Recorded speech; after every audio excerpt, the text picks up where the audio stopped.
ఓం శాంతి 2/2/2025 అవ్యక్త BapDada revise date 31/12/2003. ఈ సంవత్సరం నిమిత్తంగా మరియు నిర్మాణంగా అయి జమా ఖాతాను పెంచుకోండి మరియు అఖండ మహాదానులుగా అవ్వండి. ఈరోజు అనేక భుజాధారి అయిన బాప్దాదా నలువైపులా ఉన్న తమ భుజాలను చూస్తున్నారు. కొన్ని భుజాలు సాకారంలో సమ్ముఖంగా ఉన్నారు మరియు కొన్ని భుజాలు సూక్ష్మ రూపంలో కనిపిస్తున్నారు. బాప్దాదా తమ అనేక భుజాలను చూసి హర్షిస్తున్నారు. అన్ని భుజాలు నంబర్వార్గా చాలా ఆల్రౌండర్, ఎవర్ రెడీ, ఆజ్ఞాకారి భుజాలు. బాప్దాదా కేవలం సూచన ఇవ్వగానే ఆ కుడి భుజాలు సరే బాబా, హాజరుగా ఉన్నాం బాబా, ఇప్పుడే చేస్తాం బాబా అనంటారు. ఇటువంటి అతి ప్రియమైన పిల్లలను చూస్తుంటే ఎంత సంతోషం కలుగుతుంది. బాప్దాదాకు ఆత్మిక నష ఉంది. ఏ విషయంలో అంటే కేవలం బాప్దాదాకు తప్ప మరే ఇతర ధర్మాత్మలకు గాని మహానాత్మలకు గాని ఇటువంటి భుజాలు మరియు ఇంతటి సహయోగి భుజాలు దొరకరు. చూడండి, మొత్తం కల్పమంతా తిరిగిరండి. ఇటువంటి భుజాలు ఎవరికైనా లభించారా? కనుక బాప్దాదా ప్రతి భుజం యొక్క విశేషతను చూస్తున్నారు. మీరు మొత్తం విశ్వం నుండి ఎన్నుకోబడిన విశేషమైన భుజాలు, పరమాత్ముని సహయోగి భుజాలు. చూడండి, ఈరోజు ఈ హాల్లోకి కూడా ఎంతమంది చేరుకున్నారు. ఈరోజు హాల్లో 18,000 మంది కంటే కూడా ఎక్కువ మంది సోదరీ సోదరులు కూర్చునున్నారు. అందరూ తమను తాము మేము పరమాత్ముని భుజాలము అని అనుభవం చేస్తున్నారా? ఆ నష ఉంది కదా. నలువైపుల నుండి కొత్త సంవత్సరాన్ని జరుపుకునేందుకు అందరూ చేరుకున్నారు అని బాప్దాదాకు సంతోషంగా ఉంది. కాని కొత్త సంవత్సరం ఏం గుర్తుకు తెప్పిస్తుంది? కొత్త యుగాన్ని, కొత్త జన్మను. ఎంతగా ఇది అతి పాత చివరి జన్మనో అంతగానే కొత్త మొదటి జన్మ ఎంత సుందరమైనది. ఇది శ్యామము మరియు అది సుందరము. అది ఎంత స్పష్టంగా ఉందంటే, ఎలాగైతే ఈరోజు పాత సంవత్సరం కూడా స్పష్టంగా ఉంది మరియు కొత్త సంవత్సరం కూడా ఎదురుగా స్పష్టంగా ఉంది. ఇలా మీ కొత్త యుగం, కొత్త జన్మ స్పష్టంగా ఎదురుగా వస్తున్నాయా? ఈరోజు చివరి జన్మలో ఉన్నారు, రేపు మొదటి జన్మలో ఉంటారు. స్పష్టంగా ఉందా? ఎదురుగా వస్తుందా? ఆది పిల్లలు ఎవరైతే ఉన్నారో వారు బ్రహ్మబాబా విషయంలో ఇది అనుభవం చేశారు. బ్రహ్మబాబాకు తన కొత్త జన్మ, కొత్త జన్మలోని రాజ్య శరీరం రూపీ వస్త్రం సదా ఎదురుగా గోడకున్న మేకుకు తగిలించి ఉన్నట్లుగా కనిపించేది. పిల్లలు ఎవరు కలవడానికి వెళ్ళినా వారు అనుభవం చేసేవారు, బ్రహ్మబాబా స్వయము అనుభవం చేశారు. ఈరోజు వృద్ధుడిని, రేపు చిన్న బాలుడిలా అవుతాను అని. గుర్తుంది కదా? పాతవారికి గుర్తుందా? ఇదంతా ఈరోజు మరియు రేపు యొక్క ఆట. ఇంత స్పష్టంగా భవిష్యత్తు అనుభవం అవ్వాలి.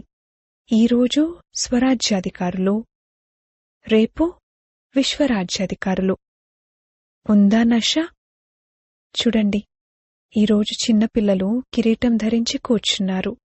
రిట్రీట్లో వచ్చిన డబల్ విదేశీ చిన్నపిల్లలు కిరీటం ధరించి కూర్చున్నారు. మరి ఏ నష ఉంది? కిరీటం ధరించి ఏ నష కలిగింది? వీరు ఫరిష్తా నషాలో ఉన్నారు. మేం నషాలో ఉన్నామంటూ చేతులు ఊపుతున్నారు. మరి ఈ సంవత్సరం ఏం చేస్తారు? కొత్త సంవత్సరంలో ఏ నవీనత చేస్తారు? ఏదైనా ప్లాన్ తయారు చేశారా? ఏ నవీనత చేస్తారు? ప్రోగ్రాంలైతే చేస్తూ ఉంటారు. 1,00,000 మందిది కూడా చేశారు, 2,00,000 మందిది కూడా చేశారు. నవీనత ఏం చేస్తారు? ఈ రోజుల్లోని వారు ఒకవైపు స్వప్రాప్తిని కోరుకుంటున్నారు, కాని ధైర్యహీనులుగా ఉన్నారు. ధైర్యం లేదు. వినాలని అనుకుంటున్నారు కూడా, కాని అలా తయారయ్యే ధైర్యం లేదు. ఇటువంటి ఆత్మలను పరివర్తన చేయడానికి ముందుగా ఆత్మలకు ధైర్యమనే రెక్కలు ఇవ్వండి. ధైర్యమనే రెక్కలకు ఆధారం అనుభవం. అనుభవం చేయించండి.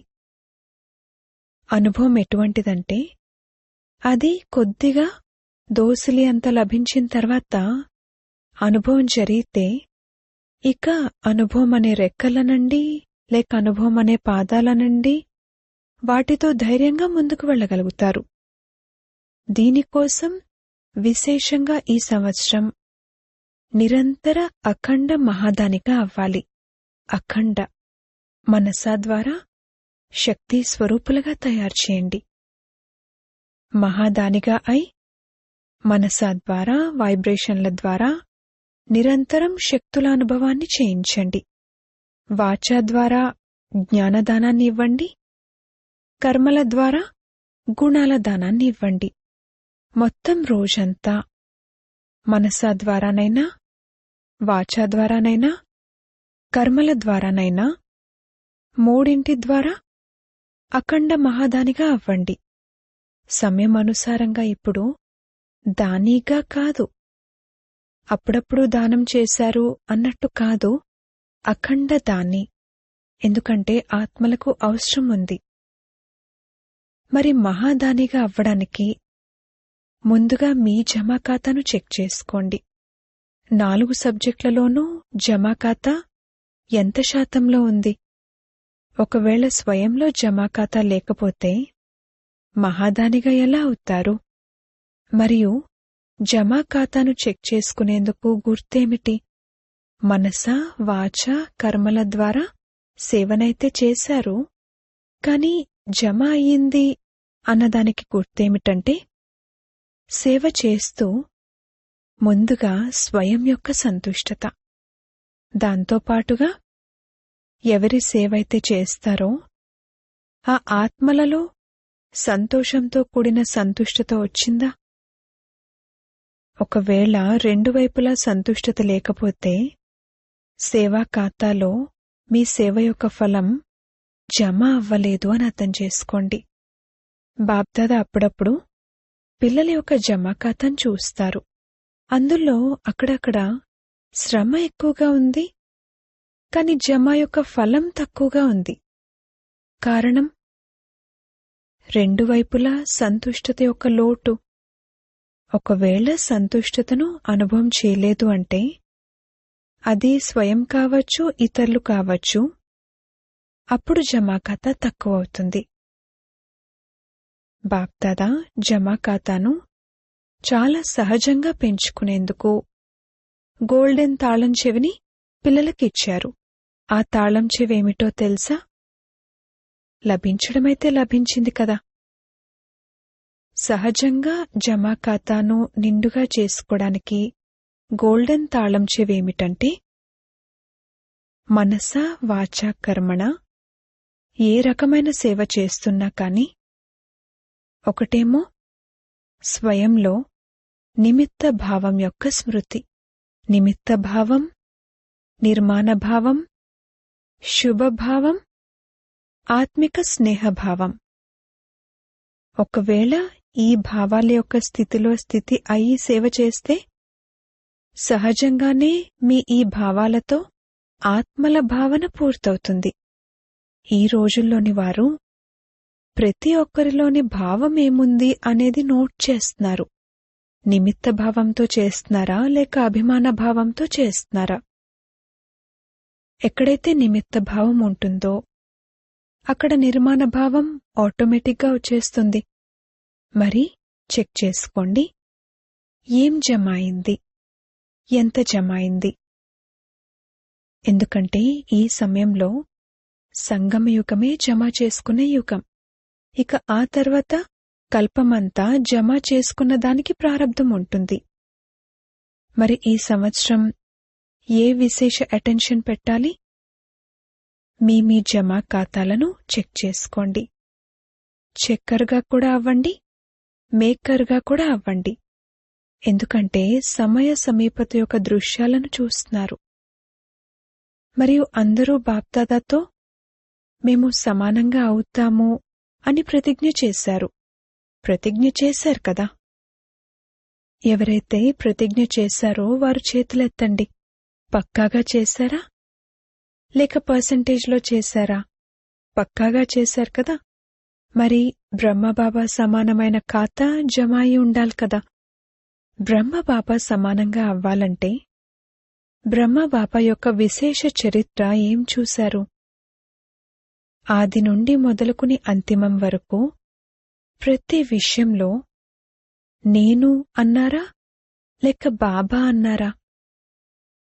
నేను చేస్తున్నాను అని అనలేదు, బాబా చేయిస్తున్నారు. ఎవరిని కలవడానికి వచ్చారు? బాబాను కలవడానికి వచ్చారు.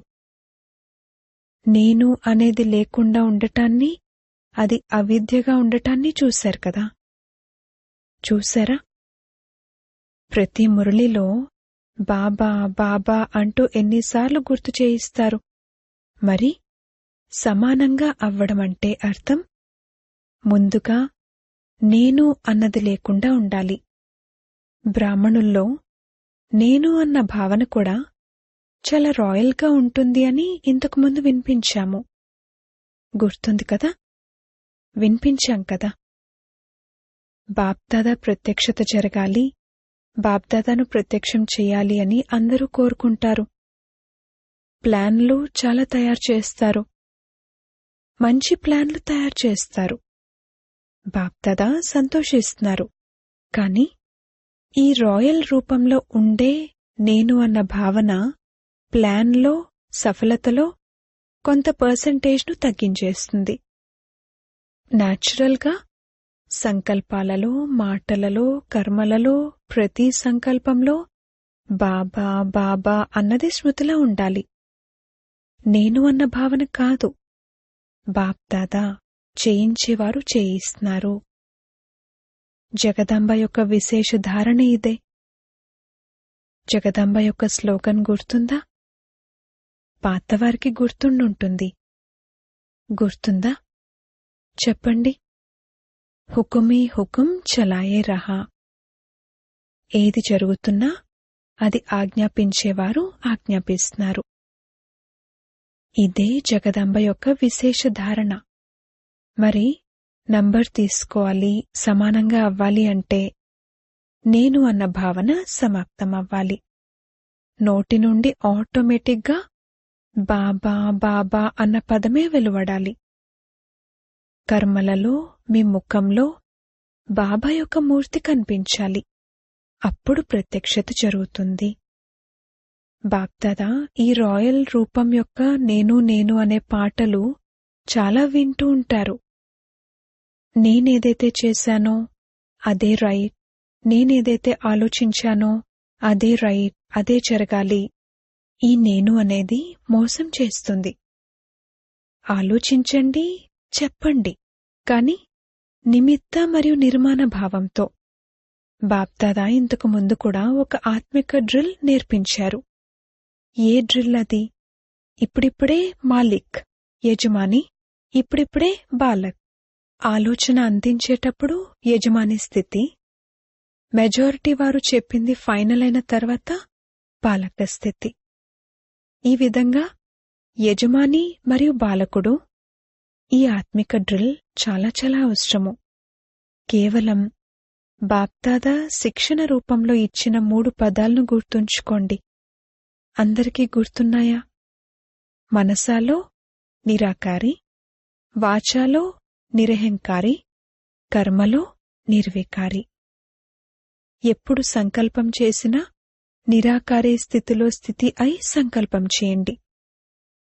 మిగిలినవన్నీ మర్చిపోయినా కానీ ఈ 3 పదాలను మర్చిపోకండి. సాకార రూపంలో వారిచ్చిన ఈ 3 పదాల శిక్షనే కానుక. మరి బ్రహ్మబాబాపై సాకార రూపంలో కూడా ప్రేమ ఉండినది. ఇప్పుడు కూడా డబల్ విదేశీయులు ఎన్నో అనుభవాలు వినిపిస్తూ ఉంటారు. బ్రహ్మబాబాపై ఎంతో ప్రేమ ఉందని. చూడకపోయినా కాని ప్రేమైతే ఉంది. ఉందా? మరి డబల్ విదేశీయులు బ్రహ్మబాబాపై ప్రేమ ఎక్కువ ఉంది కదా? ఉంది కదా? మరి ఎవరిపై ప్రేమ ఉంటుందో వారు ఇచ్చిన కానుకను చాలా జాగ్రత్తగా పెట్టుకుంటారు. కానుక చిన్నదైనా కాని ఎవరి పట్లనైతే అత్యంత ప్రేమ ఉంటుందో వారిచ్చిన కానుకను దాచిపెట్టుకుంటారు, జాగ్రత్తగా పెట్టుకుంటారు. మరి బ్రహ్మబాబాపై ప్రేమ ఉంటే ఈ 3 పదాల శిక్షణ పట్ల ప్రేమ ఉంటుంది. వీటి ఆధారంగా సంపన్నంగా అవ్వడం లేక సమానంగా అవ్వడం చాలా సహజమైపోతుంది. బ్రహ్మబాబా ఏం చెప్పారో గుర్తు తెచ్చుకోండి. కనుక కొత్త సంవత్సరంలో వాచాసేవ చేయండి, బాగా చేయండి. కాని అనుభవం చేయించే సేవను సదా అటెన్షన్లో పెట్టుకోండి. ఈ సోదరి ద్వారా లేక ఈ సోదరుని ద్వారా మాకు శక్తి యొక్క అనుభవం కలిగింది, శాంతి యొక్క అనుభవం కలిగింది అని అందరూ అనుభవం చేయాలి. ఎందుకంటే అనుభవాన్ని ఎప్పటికీ మర్చిపోరు. విన్నవాటిని మర్చిపోతారు. మంచిగా అనిపిస్తుంది గాని మర్చిపోతారు. అనుభవం అనేది ఎటువంటిదంటే అది వారిని లాక్కుని మీ దగ్గరికి తీసుకువస్తుంది. సంపర్కంలోని వారు సంబంధంలోకి వస్తూ ఉంటారు. ఎందుకంటే సంబంధం లేకుండా వారసత్వానికి అధికారిగా అవ్వలేరు. కనుక అనుభవం సంబంధంలోకి తీసుకొచ్చేటువంటిది. అచ్చా, అర్థమైందా? ఏం చేస్తారు?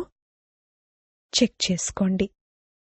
చెక్కర్గా కూడా అవ్వండి, మేకర్గా కూడా అవ్వండి. అనుభవం చేయించే మేకర్గా అవ్వండి, జమా ఖాతాను చెక్ చేసుకునే చెక్కర్గా అవ్వండి. అచ్చా, ఇప్పుడందరూ ఏం చేస్తారు? బాప్దాదాకు కొత్త సంవత్సరానికి ఏదైనా కానుకనిస్తారా లేదా?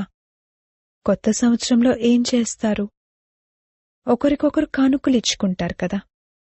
ఒక కార్డు ఇస్తారు, ఒక కానుక ఇస్తారు. మరి బాప్దాదాకు కార్డొద్దు, రికార్డ్ కావాలి. పిల్లలందరి రికార్డ్ నంబర్ 1గా ఉండాలి. ఈ రికార్డ్ కావాలి. నిర్విఘ్నంగా ఉండాలి. ఇప్పుడు కొన్ని విఘ్నాల విషయాల గురించి వింటూ ఉంటారు కదా. అప్పుడు బాప్దాదాకు నవ్వు తెప్పించే ఒక ఆట గుర్తుకొస్తుంది. ఆ నవ్వు తెప్పించే ఆటేంటో తెలుసా? ఆ ఆటేంటంటే వృద్ధాప్యంలో ఉన్నవారు బొమ్మలాట ఆడుతున్నారు. ఉన్నదేమో వృద్ధులుగా, కాని బొమ్మలతో ఆడుతున్నారు. మరి ఇది నవ్వు తెప్పించే ఆట కదా. ఇప్పుడేవైతే చిన్న విషయాలను వింటున్నామో, చూస్తున్నామో, అవి చూస్తుంటే ఎలా అనిపిస్తుందంటే ఉన్నదేమో వానప్రస్థ అవస్థలో, కాని ఈ విషయాలు ఎంత చిన్నవిగా ఉన్నాయి. ఈ రికార్డ్ బాబాకు నచ్చడం లేదు. దీనికి బదులు, కార్డుకు బదులు రికార్డ్ ఇవ్వండి. అదేంటంటే నిర్విఘ్నం. చిన్న విషయాలు సమాప్తం. పెద్దవాటిని చిన్నగా చేయడం నేర్చుకోండి, మరియు చిన్నవాటిని సమాప్తం చేయడం నేర్చుకోండి. బాప్దాదా పిల్లలు ఒక్కొక్కరి ముఖాన్ని బాప్దాదా ముఖం కనిపించే దర్పణంలా తయారు చేయాలని కోరుకుంటున్నారు. మీ దర్పణంలో బాప్దాదా కనిపించాలి. మరి ఇటువంటి విచిత్రమైన దర్పణాన్ని బాప్దాదాకు కానుకగా ఇవ్వండి. ప్రపంచంలోనైతే పరమాత్మ కనిపించే దర్పణం వంటిది లేనేలేదు. మరి మీరు ఈ కొత్త సంవత్సరంలో ఎటువంటి కానుకనివ్వండంటే మీరు విచిత్ర దర్పణంలా తయారవ్వండి. ఎవరు చూసినా, ఎవరు విన్నా వారికి బాప్దాదాయే కనిపించాలి, వినిపించాలి. బాబా యొక్క వాయిస్ వినిపించాలి. మరి కానుకని ఇస్తారా? ఇస్తారా? ఎవరైతే ఇవ్వాలి అనే దృఢ సంకల్పం చేస్తున్నారో వారు చేతులెత్తండి. దృఢ సంకల్పమనే చేతినెత్తండి. డబల్ విదేశీయులు కూడా ఎత్తుతున్నారు. సింధీ గ్రూప్ కూడా ఎత్తుతుంది. ఆలోచించి ఎత్తుతున్నారు. మంచిది. బాప్దాదాకు సింధీ గ్రూప్ పై ఆశ ఉంది. ఏ ఆశ ఉందో చెప్పమంటారా? ఏ ఆశ ఉందంటే, సింధీ గ్రూప్ నుండి ఒకరు ఎటువంటి మైక్ తయారవ్వాలంటే వారు ఎలా ఉండేవారమో మరియు ఎలా తయారయ్యామో అని ఛాలెంజ్ చేయగలగాలి. వారు సింధీలను మేల్కొల్పాలి. పాపం వారు గుర్తించడమే లేదు. వారి దేశంలోని అవతారాన్నే గుర్తించడం లేదు. కనుక సింధీ గ్రూప్లో ఎటువంటి మైక్ వెలువడాలంటే వారు యథార్థమేమిటో మేం వినిపిస్తాము అని ఛాలెంజ్ చేసి చెప్పాలి. సరేనా? ఆశను పూర్తి చేస్తారా? అచ్చా. నలువైపులా ఉన్న సదా అఖండ మహాదాని పిల్లలకు, నలువైపులా ఉన్న బాబా యొక్క కుడి భుజాలకు, ఆజ్ఞాకారి భుజాలకు, నలువైపులా ఉన్న సదా సర్వాత్మలకు ధైర్యమనే రెక్కలిచ్చే ధైర్యశాలి ఆత్మలకు, నలువైపులా ఉన్న సదా బాబా సమానంగా ప్రతి కర్మలో ఫాలో చేసేవారికి, బ్రహ్మ బాబా మరియు జగదాంబ శిక్షణలను సదా ప్రాక్టికల్ జీవితంలోకి తీసుకొచ్చే పిల్లలందరికీ చాలా చాలా ప్రియ స్మృతులు, ఆశీర్వాదాలు మరియు నమస్తే. డబల్ విదేశీయులకు మరియు భారత్ పిల్లలకు డబల్ గుడ్ నైట్ మరియు గుడ్ మార్నింగ్ రెండూ చెప్తున్నాము. ఎలా అయితే ఇప్పుడు సంతోషిస్తున్నారో అలాగే ఎప్పుడైనా ఏదైనా విషయం వస్తే ఈ రోజును గుర్తు తెచ్చుకుని సంతోషంలో ఊగండి. సంతోషమనే ఊయలలో సదా ఊగుతూ ఉండండి. ఎప్పుడూ దుఃఖం యొక్క అల రాకూడదు. దుఃఖాన్నిచ్చేవారైతే ప్రపంచంలో అనేక మంది ఆత్మలున్నారు. మీరు సుఖాన్నిచ్చేవారు, సుఖాన్ని తీసుకునేవారు. సుఖదాత పిల్లలు సుఖస్వరూపులు. ఒక్కోసారి సుఖమనే ఊయలలో ఊగండి, ఒక్కోసారి ప్రేమ అనే ఊయలలో ఊగండి, ఒక్కోసారి శాంతి అనే ఊయలలో ఊగండి. ఊగుతూనే ఉండండి. కింద మట్టిలో పాదం పెట్టకండి. ఊగుతూనే ఉండండి. సంతోషంగా ఉండండి మరియు అందర్నీ సంతోషపరచండి మరియు అందరికీ సంతోషాన్ని పంచండి. అచ్చా. ఓం శాంతి. వరదానము: ఫరిష్తా స్వరూపపు స్థితి ద్వారా బాబా యొక్క స్నేహానికి రిటర్న్ ఇచ్చే సమాధాన స్వరూప భవ. ఫరిష్తా స్వరూపపు స్థితిలో స్థితులవ్వడమే బాబా స్నేహానికి రిటర్న్ ఇవ్వడము. ఈ విధంగా రిటర్న్ ఇచ్చేవారే సమాధాన స్వరూపులుగా అవుతారు. సమాధాన స్వరూపులుగా అవ్వడం ద్వారా స్వయం యొక్క లేక అన్ని ఆత్మల యొక్క సమస్యలు స్వతహాగానే సమాప్తమైపోతాయి. ఇప్పుడిది అటువంటి సేవ చేసే సమయం, తీసుకోవడంతో పాటు ఇచ్చే సమయం. అందుకే ఇప్పుడు బాబా సమానంగా ఉపకారులుగా అయి పిలుపును విని మీ ఫరిష్తా రూపం ద్వారా ఆ ఆత్మల వద్దకు చేరుకోండి మరియు సమస్యలతో అలసిపోయిన ఆత్మల అలసటను దూరం చేయండి. స్లోగన్: వ్యర్థం విషయంలో నిశ్చింతులుగా అవ్వండి, అంతేకాని మర్యాదలలో కాదు. అవ్యక్త ప్రేరణలు: ఏకాంత ప్రియులుగా అవ్వండి, ఏకతను మరియు ఏకాగ్రతను అలవర్చుకోండి. పరస్పరం సంస్కారాలలో ఏదైతే భిన్నత ఉందో దానిని ఏకతలోకి తీసుకురావాలి. ఏకత కోసం వర్తమానంలో ఉన్న భిన్నత్వాన్ని తొలగించి 2 విషయాలను తీసుకురావాల్సుంటుంది. ఒకటి ఏక్ నామిక, ఒకే నామము. ఇలా అయ్యి సదా ప్రతి విషయంలో ఒక్కరి నామాన్ని తీసుకోండి. దాంతోపాటు సంకల్పాలను, సమయాన్ని మరియు జ్ఞాన ఖజానాను, ఎకానమీ పొదుపు చేయండి. అప్పుడు నేను అన్నది మాయమై ఒక్క బాబాలోనే అన్ని భిన్నత్వాలు ఇమిడిపోతాయి. ఓం శాంతి.